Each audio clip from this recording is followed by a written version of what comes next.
All right. We have our attendees coming in. Okay. Right.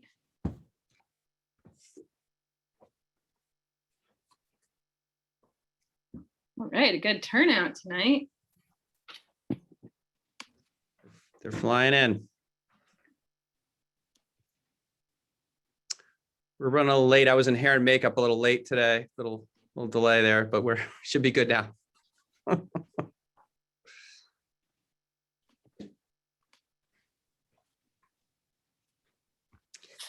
Thanks, Jennifer.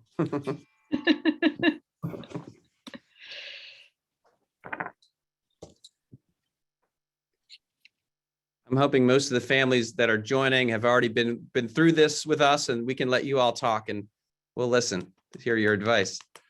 I'm sure there's a few on here. So we'll give it another minute or two as folks join on, and then we'll get started.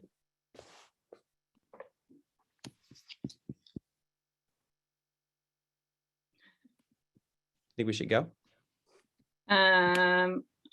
I'm looking for one thing first. Okay. There we go.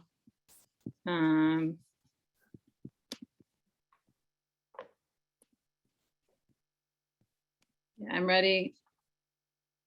Ready whenever you are, Jason. Okay. All right. So good evening, everyone. It's great to have you with us tonight. It's funny, we were reminded this week why we don't officially start working with juniors until after November 1st.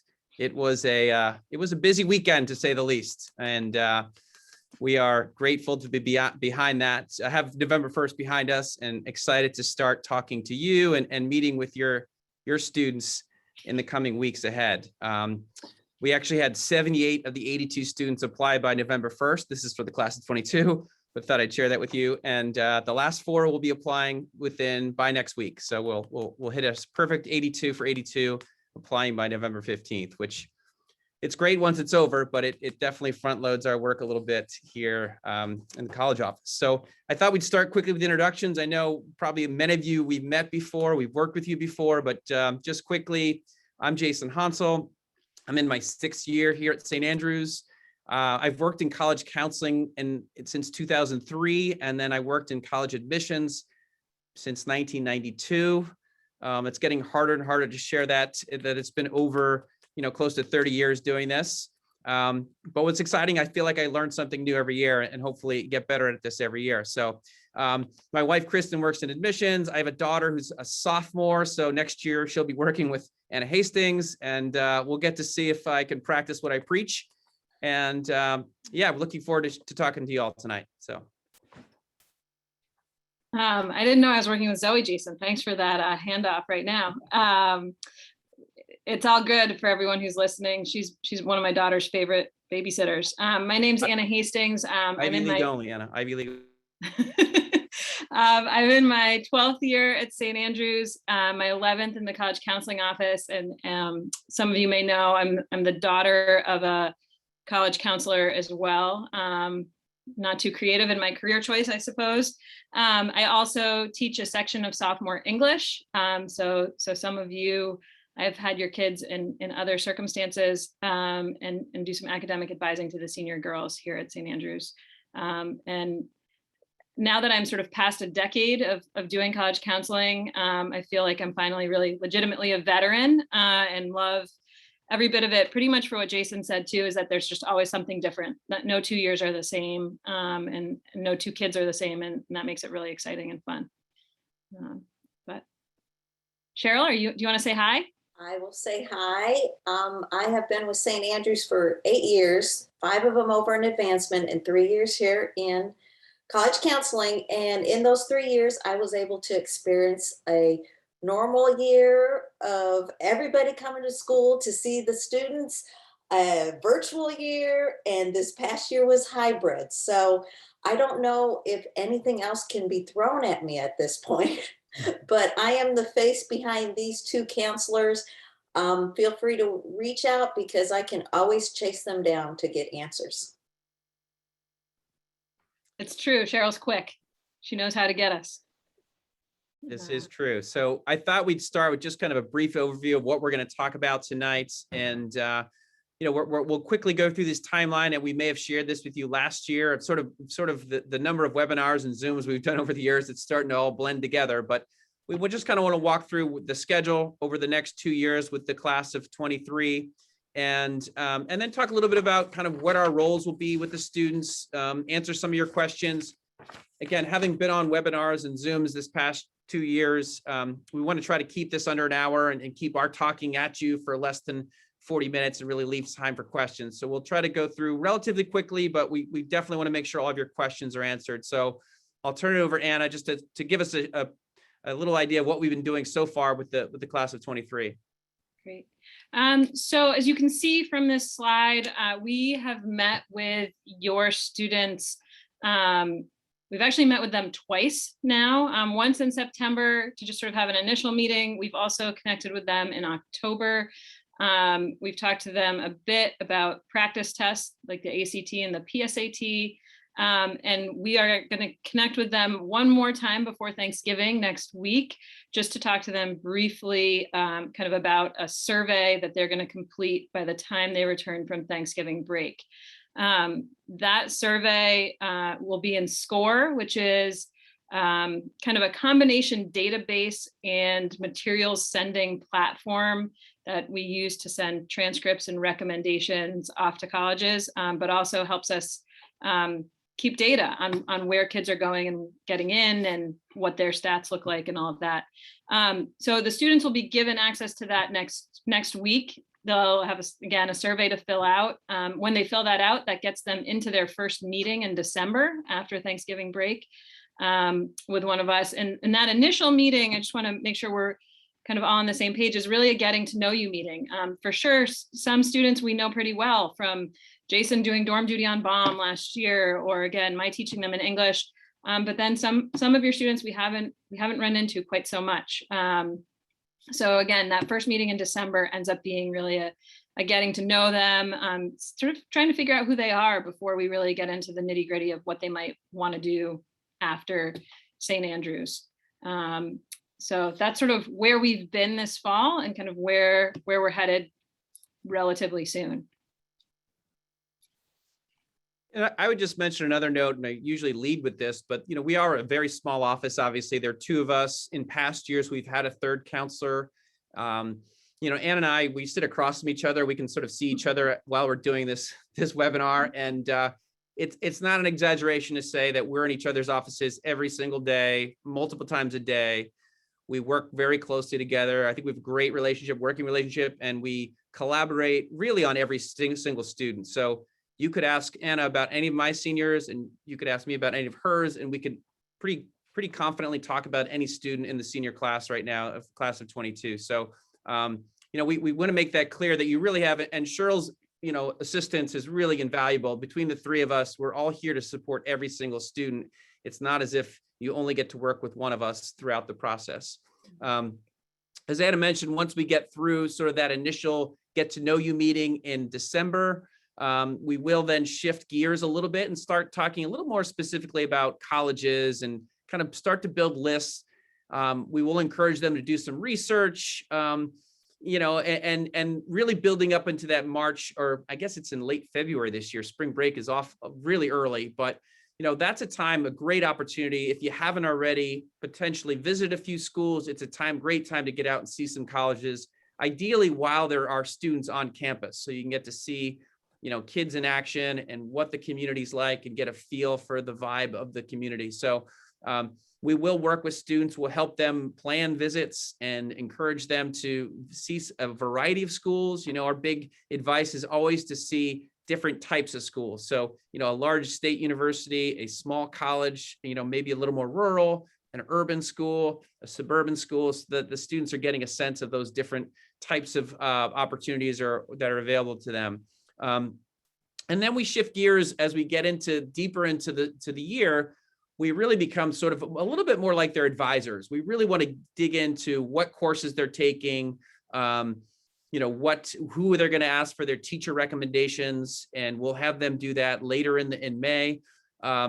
and we will continue working on that list. So as we get to know them better and make suggestions and they do their visits, we'll then begin to start refining that list in through the rest of the spring until the end of the school year.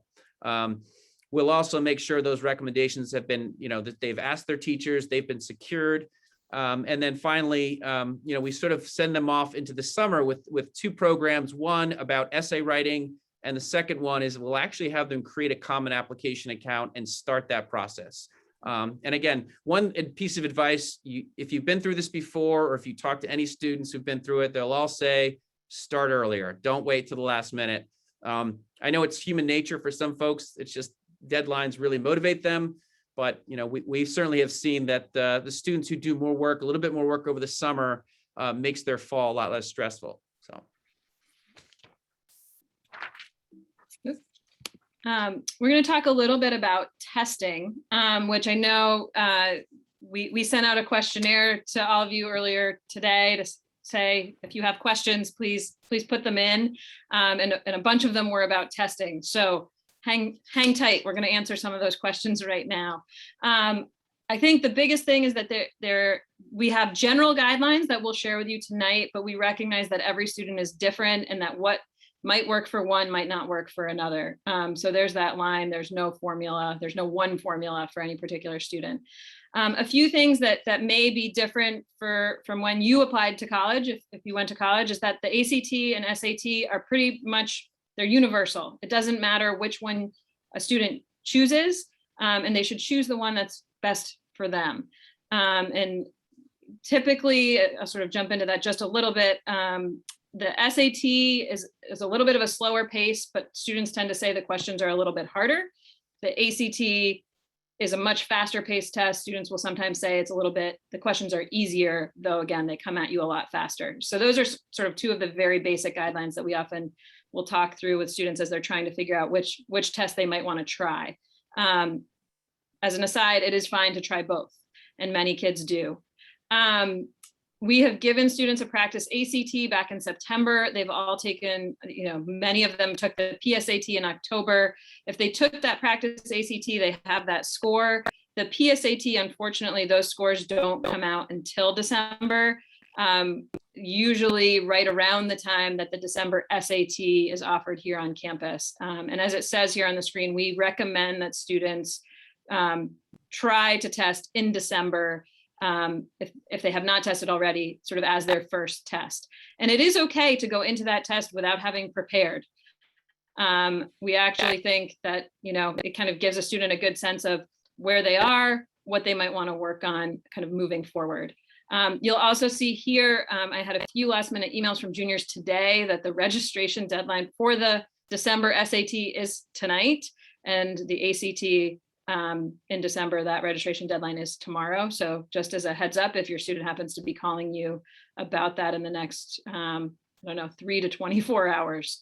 It is important to know that with COVID-19 in particular, the vast majority of colleges and universities in the United States are test optional for one more year. We don't know what's going to happen beyond that year. Most of the schools that have gone test optional have said it's for a 3-year pilot. And then some have said it's in perpetuity. And does that really mean test optional? I think we tend to say that at a lot of them, yes, it does. There are certainly particular institutions out there who have always liked testing, and it doesn't quite apply to them. And those tend to be, in our experience in the last kind of 2 years, some of the very highly selective places, Yale or Princeton, as well as some of the big state sort of highly selective state schools like a Michigan or Virginia. There are massive state universities out there that are test free. The UC system out in California is that way. And they won't actually look at, either the SAT or the ACT in their process. There are also a handful of schools that are not test optional. All of the public institutions in Georgia and Florida, and then Georgetown are the schools that are currently not test optional. And we don't know at this point what might shift for next year. But again, most of the test optional schools now will be again. The one other set of schools that's not test optional is less flexible are schools overseas. and which leads me into kind of addressing that dash there on the slide about AP tests. Schools overseas, and by overseas, I really mean Canada and the UK, are the ones that our students tend to apply to the most often if they apply outside of the US, tend to rely on standardized testing a lot more for admissions. And in the UK, particularly AP tests. And as you probably know, we're a non-AP school. That doesn't matter. Students can still take APs if they want to, though it will usually require some aspect of individual and independent preparation in order to do well, because our curriculum doesn't line up with the AP tests. But again, if your student is not thinking about the UK, then APs really aren't particularly necessary for their application process. And so that's not something you should be concerned about. To continue on with the timeline of testing, you'll see we have a partnership with Revolution Prep for test prep courses in the winter. Those are discounted to St. Andrews students. They're group classes, and they do try to group students by kind of performance and how they're doing and what tests they want to take. Most students take the SAT or the ACT for the second time in the spring. And then we tend to not recommend testing more than 3 times on a given test. And that usually if they're going to test a third time, that happens in the sort of the summer or fall of the senior year.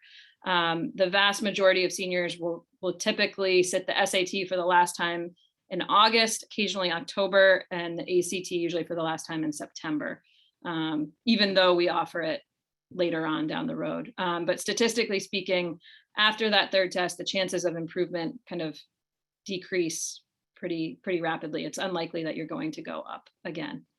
I'm not sure if I've missed anything, Jason. I know I've sort of jumped around. I was going to add a few more points. I mean, one of the reasons why we're sort of pro giving the SAT or ACT a shot in December is that 99% of colleges allow you to do score choice, which means if the test doesn't go well, no one needs to know. You don't need to send it anywhere.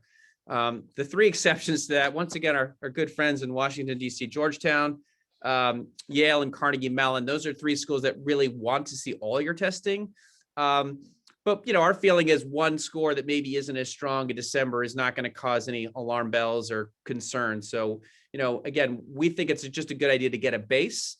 However, if you feel like if you're worried your student, if that could hit a blow to their confidence, or you're like, they'll feel better if they're prepped, it's perfectly fine to wait until March or April if that's better for them. I mean, the stats show that students tend to perform better on the test the later they take it. So, there isn't this sort of massive rush to take it right away or finish it right away. I know students like to, and families like to be able to say, boy, wouldn't it be great to be done by the time of the end of the year? Some kids can do that, but, for most kids, that's just not, their best score is going to come later in the process. So we don't want them to feel rushed about it. The test prep question is a good one. I know a lot of folks ask about that. I think, again, depends on the student. As I'm sure you've heard from your students, this year has felt more sort of, the pace has felt much more intense. I think we're adjusting to life. COVID was a little, for all its, challenges, it slowed down the pace a little bit here. And so I think kids feel really busy. And then, our thoughts are trying to add test prep on top of that could be really challenging. So, and in my opinion, test prep, it's not a magic bullet. It's all about putting in the work. So if you have the time to take practice tests and retake practice tests and kind of grind it out, you can really improve your score. But if it's going to impact your grades here at St. Andrews, we wouldn't really want that. So again, I know it makes folks nervous, but you can do test prep over the summer when you can really focus on it. And, potentially that's when that best score is going to come. I think that works. For some kids, they might be able to work if they're not doing a winter sport or they're not a lead in the musical. They might have time in the winter to do some test prep and really gear up for that spring exam. But there really isn't sort of a one size fits all, as Anna said earlier about that. The only other thing I would say about APs, I think, again, going back to those few particular schools, the UK schools, the Canadian schools, and even the UC schools in California, they're very, they get students from from schools that offer a lot of APs. And so I think there could be a little bit of an incentive, I think, for students who are at St. Andrews in advanced courses where they can take AP exams at the end of the school year, But again, it generally requires additional work. So again, we found that students, if they put in the extra work, they can do quite well in those AP exams. But we also know how the end of the year gets really busy, and if they don't have time for it, usually the results won't be as good. I mean, the good news is you don't have to send those scores or report those. So they certainly could be okay to try if the student is in those advanced courses here in the junior year. And just to tag on to that about the APs, when Jason says the advanced courses, the ones here that tend to line up with AP curricula the most seamlessly are AB and BC calculus, advanced science courses, and advanced language courses, which quite honestly, most of our juniors are not in quite yet, which is why we tend to sort of say it and emphasize that they will have to do a fair amount of work on their own to do well on those exams. So anyway, we're going to flip the slide too to talk a little bit about kind of what we do in our office. Oops. Oh, sorry. We'll back up a second. We're going to talk about financial aid a bit. I added the slide at the last minute. And I think we talked a bit about this in our sophomore webinar last spring, but we both, Jason and I were both just saying we kind of feel like we can't talk about it enough. And it's a really important part of this process for many families. So our biggest tips here, as you can see, starting the conversation early. So even, if you haven't talked about it yet, but financial aid is going to be part of the college process for your student, then now, or Thanksgiving break before they come in for their first meeting, it's a great time to do that. St. Andrews does tend to be more generous than colleges are. We are not bound by federal laws when it comes to financial aid. And so again, we tend to give families more. We also tend to want families to have money for college. So we don't ask them for as much as a college might ask you for. So it's important to, again, probably be ready to be asked for more money than what you're currently paying for St. Andrews. There are ways to figure out what you might be expected to pay at colleges. There are net price calculators by law. Every college has to have one on their website. And they can take a while to fill out, but it can be a worthwhile exercise to get some sense of kind of what your family's expected contribution might be. Another important thing to note is that colleges expect students to contribute. That could look like actual money from a summer job. It could be through work study. It also could be through loans.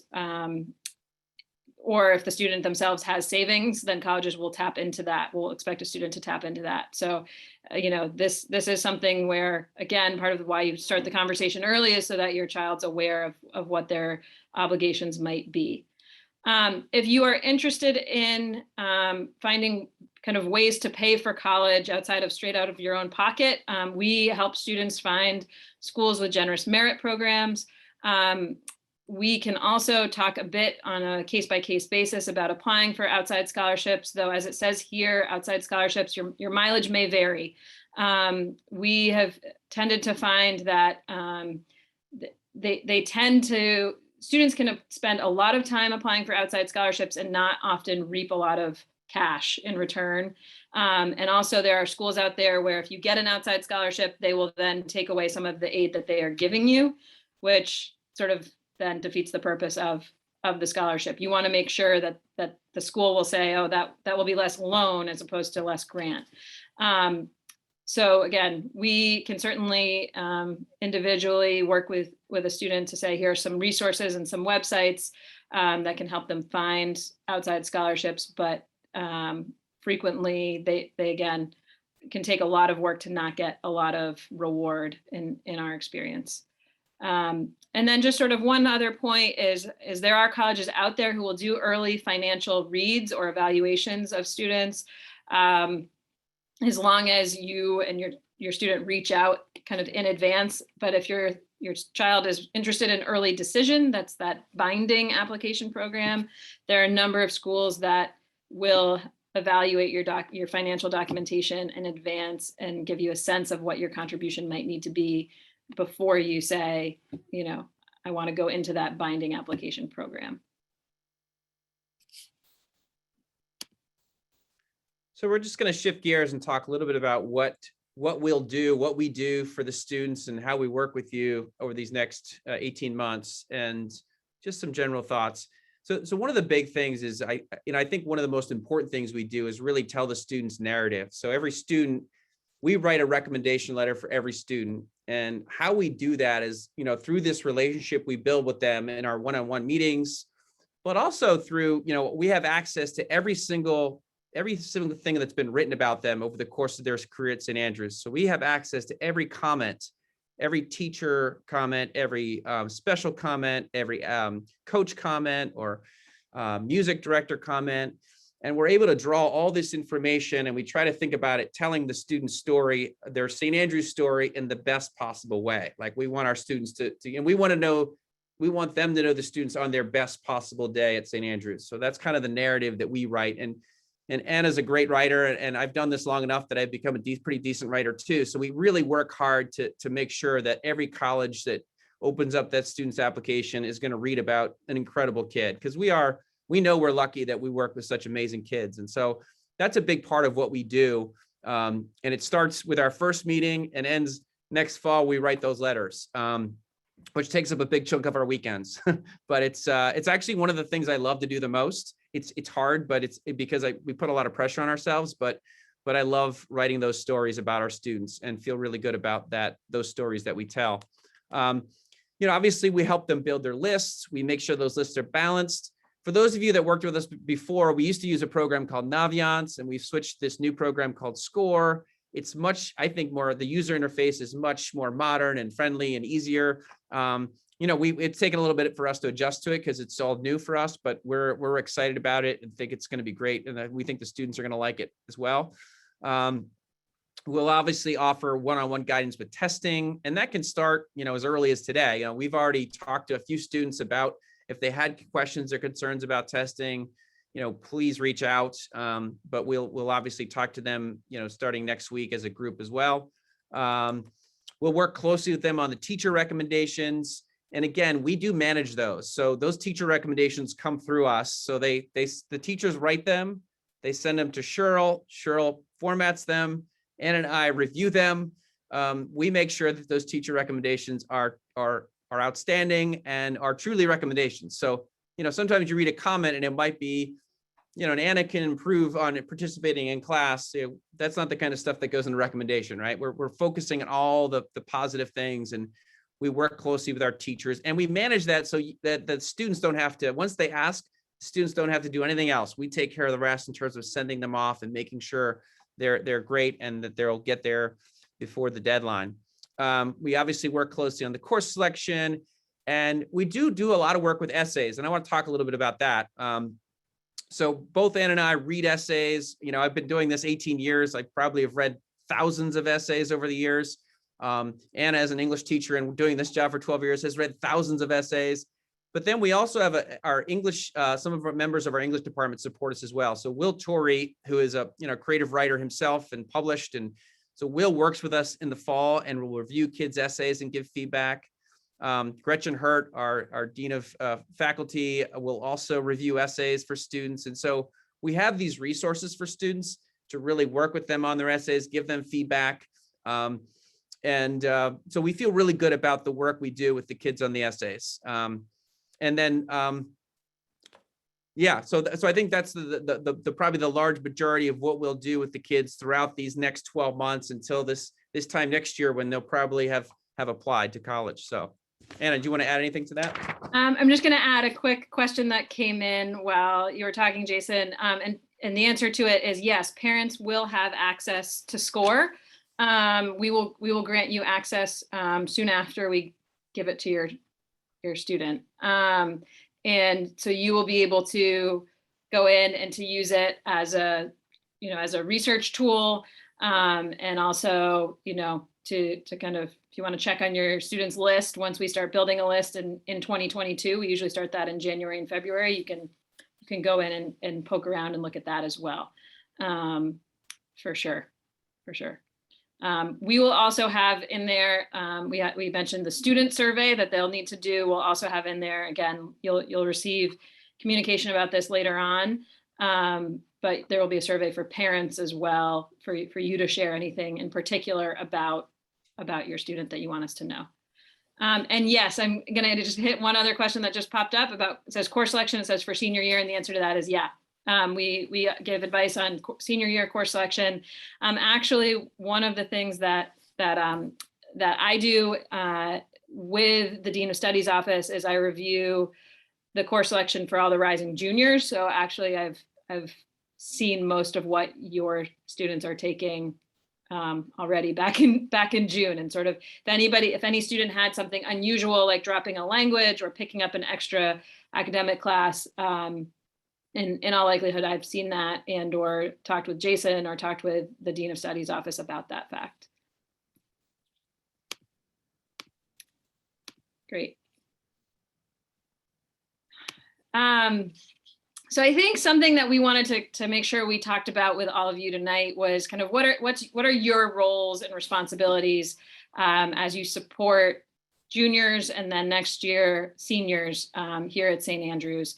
And probably a lot of this seems pretty obvious to you, but I think it always, the longer we do this, I think the more in some ways it bears repeating kind of how parents can support their children or, throughout this whole process, which I always maintain it may seem big and overwhelming and stressful, but it does not need to be. And I think in a lot of ways, if you can kind of work with some of what we're telling you here tonight, then it doesn't have to be at all.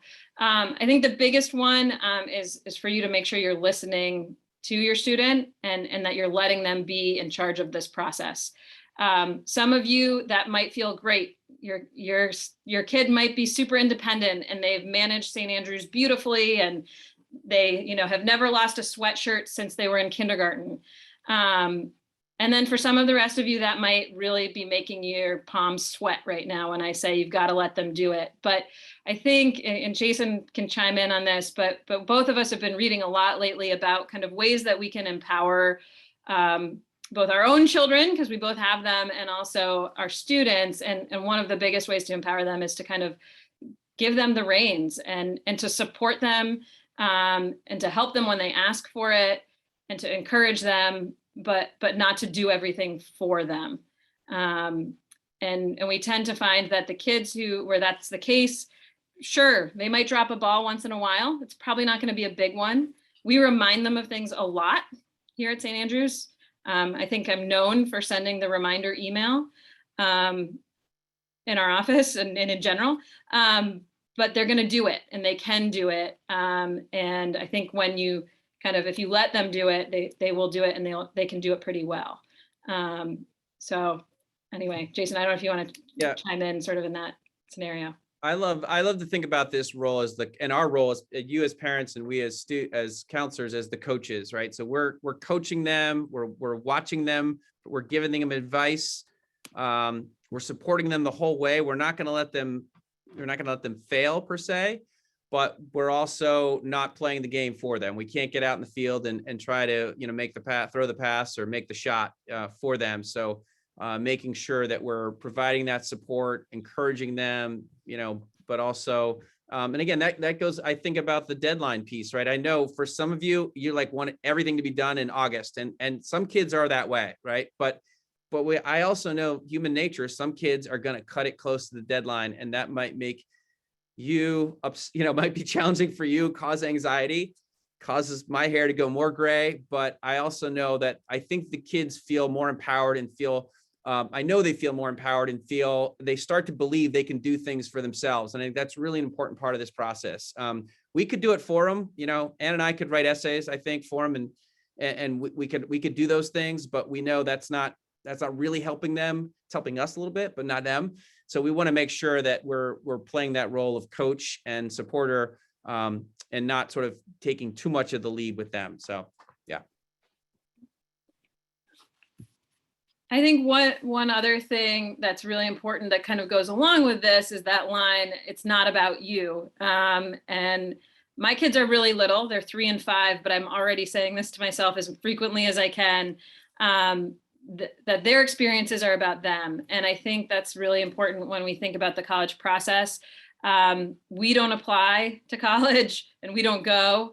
Your student goes. So when I always get a little nervous when a parent or a student comes into my office and says, we're thinking about applying to University of Delaware.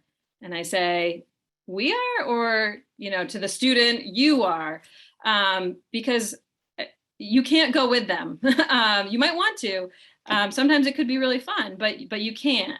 And quite honestly, I think, something else that's really important to keep in mind, not to scare you, but is from a legal standpoint, they will be 18 years old. You will not be able, they will be totally independent of you when they get to college, whether you want them to be or not. And so kind of this is a great stepping stone, a great kind of moment of progress to kind of let them take the reins and to take charge and to do this. And then, we say here, offering a lot of encouragement, but prepare them for disappointment. There will be moments of disappointment through the process. They do not have to color their entire senior year or their whole lives, but it's good for them to know up front, I think, that sometimes things don't go exactly as they plan or exactly as they hope, and that's really normal and actually really good, because if you go through your life without being disappointed, you probably aren't risking a whole lot along the way. So anyway, I'm not sure if there's anything else on that one, Jason, for us to. Yeah, that feels good. I thought we did get a few questions ahead of time, and I thought we could tackle a few of those that were sent to us. So, and one of those questions was about how does St. Andrews report GPA and class rank? Well, first of all, we never report class rank. With only 82 students, and all of our students are pretty bright. We don't want to put them in sort of a ranking system, which we think would probably hurt most of them. So there is no rank to report. We don't weight GPAs. And so, and colleges know this. We send along with our transcripts a profile that explains how we do grading, the fact that we don't weight classes, the fact that we don't have APs. So all those things are part of what the colleges will know about us. So the students are read in the context of St. Andrews, and we do report the GPA on the transcript, but keep in mind the GPA is the culmination of the semester. So the quarter grades don't go on a transcript, just the semester grades, and we report that cumulative GPA at the end of the junior year to colleges. So that's on a 100-point scale. To go along with one of the questions that came in ahead of time, there was one also asking about college visits, and the answer to are the students allowed to go on them? The answer is yes. For juniors, they can take one college visit in their junior year. And when we say college visit, we mean when they will be missing some kind of a commitment at St. Andrews. And typically we recommend that that's reserved for the second semester, but they can miss up to 2 days of school. They need to get permission through their college counselor first, and then through the dean's office. And then kind of going along with that, someone asked about athletics. And we always say to students, we will help them communicate with colleges. I've certainly drafted emails with students to college coaches, showed them how to fill out recruiting forms. We cannot evaluate their skill. That's the job of their coach, and or if they play on a team outside of St. Andrews, of their coach of perhaps that club team, whatever the sport might be. But we certainly, I have swapped emails a few times this fall with some coaches, trying to make sure we have the student's file lined up and that whole process going smoothly along the way.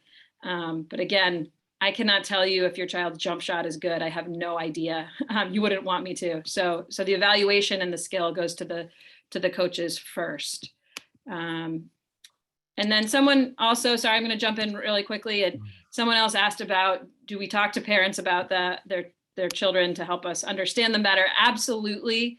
We welcome communication and are happy to meet with you, especially now that we're mostly done with the hard part of the seniors. If you happen to be on campus or again, want to connect via email or Zoom, whatever the case might be. Yeah, absolutely. And I think, some parents we connect with a lot, some we don't hear from as much, but we are completely open. If you're on campus and you want to connect next week, we can meet with you. If you are here for a parents' weekend, that's a little trickier because it's so crowded and busy with all kinds of activities. But if you're here on a random Sunday, or maybe a Friday is better, but yeah, we'd be happy to meet with you. We had another question about SAT and test optional, and it's a good question. I think this has been the $1 million question for us and for a lot of folks who do what we do, and that is, are schools truly test optional? And Anna addressed this a little bit. I would say, as folks have visited colleges, and if you visited colleges this past summer, colleges have been aggressively saying, yes, we are truly test optional. And of course, the cynical side of me is like, yeah, what's the downside for the college? They get to only report their best scores, and they can pull in some kids who are maybe not as good at test taking. So it seems like a win-win for colleges. But I think we would advise, pending the student, right? So if we know Georgetown, and there's a few other schools what we know that have traditionally been very, very keen on high test scores, Vanderbilt, Northwestern, we might say, you probably want to try to get as high a test score as possible to submit those kinds of schools. But we've also seen the small liberal arts colleges, who have been test optional for years, and some of the new ones where, I think you can safely say you're fine to be test optional. So I think it really still depends a little bit on the school, but it feels that schools are really shifting more that way. And then someone else asked similarly, and again, we addressed this a little bit, was about the AP piece. And again, I think if a student is considering some of those big state schools like UCs or any schools overseas, maybe signing up for a couple APs, if they're in the appropriate classes, would make sense this year. And I think, typically our students aren't expected to have APs because we're not an AP school, but I think, at some of those schools, it wouldn't be a bad idea to sign up for a couple APs. Someone's asked a question about how we will report COVID-related impact in terms of no first-year grades and et cetera. And the quick answer to that is that on our school profile, it mentions this. I should back up. The school profile, I think Jason mentioned this, is the document that goes to every college with every student's application that kind of gives a quick summary of who we are and some of the key points of our curriculum, for example, that we don't offer APs. And on the profile, it does mention sort of the spring of 2020 and what our grading policy was then. It also mentions that, as you as parents probably and caregivers know, that we did not have, your ninth graders don't have grades in the first semester of ninth grade kind of anyway. So for your students, it was ninth grade with no grades. Now, that's fine. I mean, in some ways, actually, your students are in the best COVID related place yet in terms of that, because it'll just be ninth grade, all pass fail, and then grades since then. But again, it's mentioned on our school profile, so colleges will know. I also think every college out there is acutely aware of COVID as an impact in terms of grading scales, what that looks like for again, the spring of 2020 in particular, and is aware that schools were doing all sorts of different things, in particular last year, as they tried to get through the pandemic. So anyway, so we do report some of that. And then again, I think colleges are pretty aware of that. In terms of things like no sports, that's a little bit, I guess, fuzzier, but certainly a student who, even if they didn't have games on the soccer team last fall, in the fall of 2020, can still say that they've played soccer for 3 or 4 years here, honestly and truthfully, and I think that's fine. Yeah. I see a few more questions I want to hit. One is about, will we have a college fair on campus? And actually, we may have mentioned this earlier, I can't remember, but we usually have 50 to 60 college representatives that will visit us in the fall. So, and some of the juniors actually were assigned to those and attended those this year. And, the senior year becomes a little more important for them, as they're actually wanting to meet with these representatives who could be actually reading their files. And so that is something that our students have an opportunity to do next fall. And it was a mix this year. We had some colleges visit us in person, which was great. Some did Zoom meetings, but we're hoping more will actually be in person next year, as things move forward. And then the other question, I think, was the idea of steering students towards realistic colleges based on grades and extracurriculars. So one of the things that we have in that score database that Anna mentioned that we talked about is we do have all the application data from St. Andrews students for the past 20 years. So we could pick a school like Davidson College, for example, in North Carolina. We could see how many students have applied each year, how many got in, what was their average GPA, what was their average test score. And so that really helps guide us and give us advice, helps give students advice about, what's a realistic, what's a school that's maybe realistic, what's a school that might be more of a reach, and what's a school that might be more likely based on that data. So we do share a lot of that information with both the students and you as parents. We want you to be able to look at that and see that as well. So you'll have access to that also throughout, as we get later into the process. We had a question about when will you find out who your child's college counselor is? You said, it says, what will we find out when our children do? Yes, right around the same time. We have a magic 8-ball, which I like to pull out, and we just, no, just kidding. I have a minion behind me. I mean, that gives you a lot of confidence, probably. Are there any last questions that folks want to put in the chat?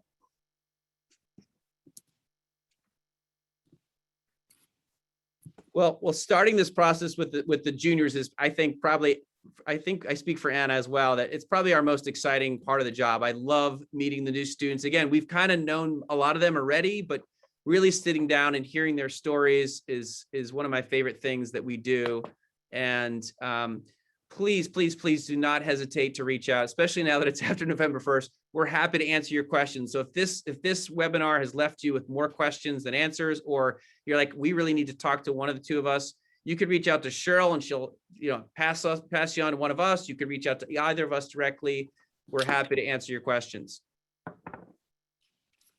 Just two last questions that I think are pretty easy to answer. What % of students at St. Andrews apply early decision? I think we're just under half, about 50. And we're including in that the what we call restrictive early action. Those are the schools where it's not binding, but you can't apply to any other private institutions simultaneously. That's Harvard, Yale, Princeton, Stanford, Georgetown, and Notre Dame kind of fall into that too. So it's those with ED end up being about 50%. And then when do parents get access to SCORE?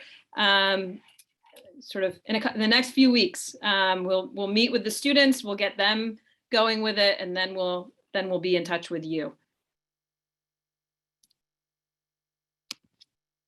Well, this is, we appreciate you being here tonight and taking time out of your Thursday evening. And again, please reach out if you have questions. We look forward to meeting with you and working with you, and especially your students. We can't wait to start with them. So hope you all have a great night, and we look forward to seeing you in person soon. Good night. Good night.